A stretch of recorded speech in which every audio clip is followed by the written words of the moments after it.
Hi guys, welcome back to my channel. Today I am doing a book review for you guys. I just barely got this read in time to do this for you. It is the companion to Loyalty's Web, and it is called Illuminations of the Heart by Joyce DiPentina. I'm sorry if I'm slaughtering that last name, but I'll leave the information down below of what her last name is so you guys can take guesses for yourself. So this book is about a young lady who goes to the same land that Loyalty's Web is in. It's outside of England, and she goes to this land because she is very beautiful, and her brother has died, so he was like her protector from all these men that would kind of, what's a nice way to put it? From creepers. He was her protector from creepers, from men that just didn't want her heart, they just wanted her body.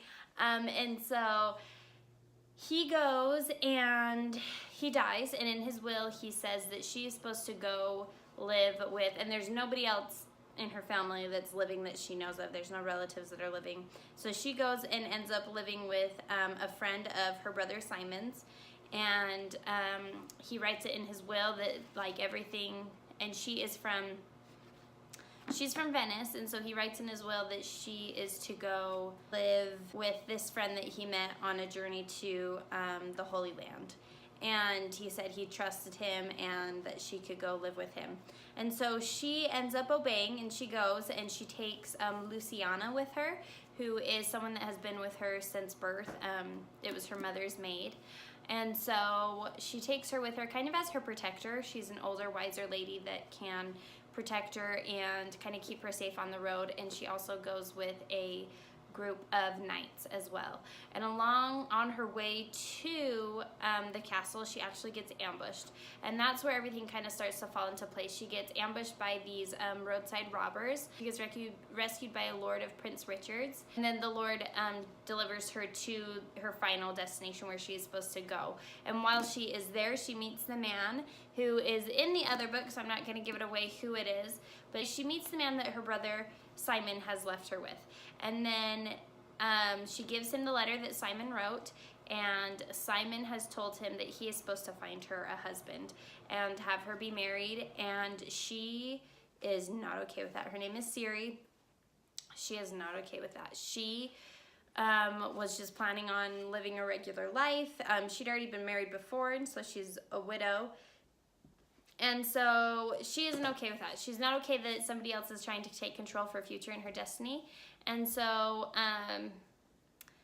and she's also along this journey and path of fighting against getting a husband.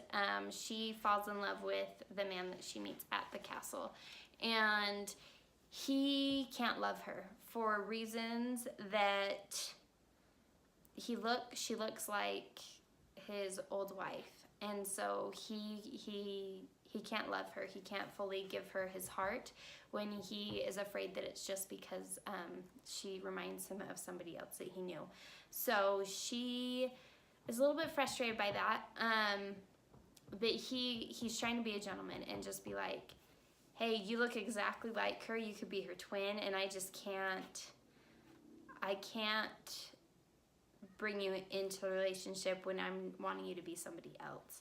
And so she goes through the courting process and gets bamboozled by somebody that she trusted, and she shouldn't have trusted at all. And the man in the castle had warned her not to trust him. And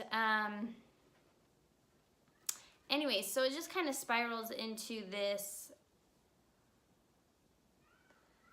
fight for her towards the end. Tristan is wanting to make sure she gets a good husband and not this villainous traitor that his name is Rainier, that has decided to put his sights on her.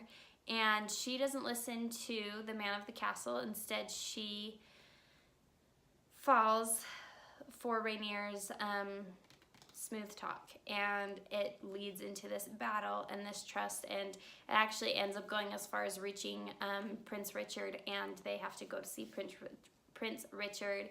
And there'd always been whisperings of if she was a link to royalty at all, and her father had always denied his birthright from his home country, and so she didn't ever know if he was or not. So they end up going to go see Prince Richard, and there she finds out about her family, if she's royalty or not, if Tristan will ever give her his full heart, and just what transpires there.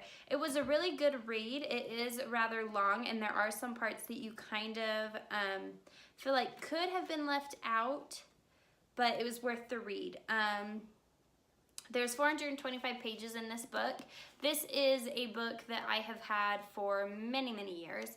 I read it when I was in middle school, and then I reread it, and I found out that rereading it, I had no clue how this story began, really. I obviously didn't pay that much attention to it.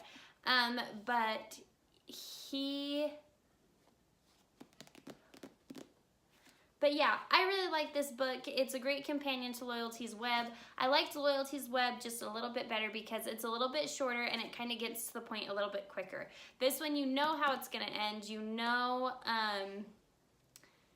how it's going to end, and you just wish that it got to that point quicker. There was a lot of fighting and brawling in this book, and maybe it was because she was trying to reach a broader audience, but I feel like it could have been left out just a little bit. But anyways, so that is Illuminations of the Heart. This is a historical romance novel. I highly recommend it. It is fun just to kind of get lost in these time eras with the historical romance novels. They're kind of fun to read. And I did find out that there is possibly a third to this series, although I don't think it's technically acknowledged as the third book to this series. But who knows? I'll see if I can get that and review that for you guys as well. Don't forget, you guys, to follow me on all my social media sites. I have Facebook, Instagram, and Twitter, and I'll leave those linked down below in the description box, as well as you can follow me on Goodreads to keep up to date on all the things that I have been reading. Hopefully at some point we can get a good flow with these books and you guys are following along and reading what I'm reading, that it can be more of a discussion rather than just a review of the book. Also, be sure to subscribe here and give this video a big thumbs up. And as always, be polished, wear polish, and a little superstition never hurt. We'll catch you guys later. Bye!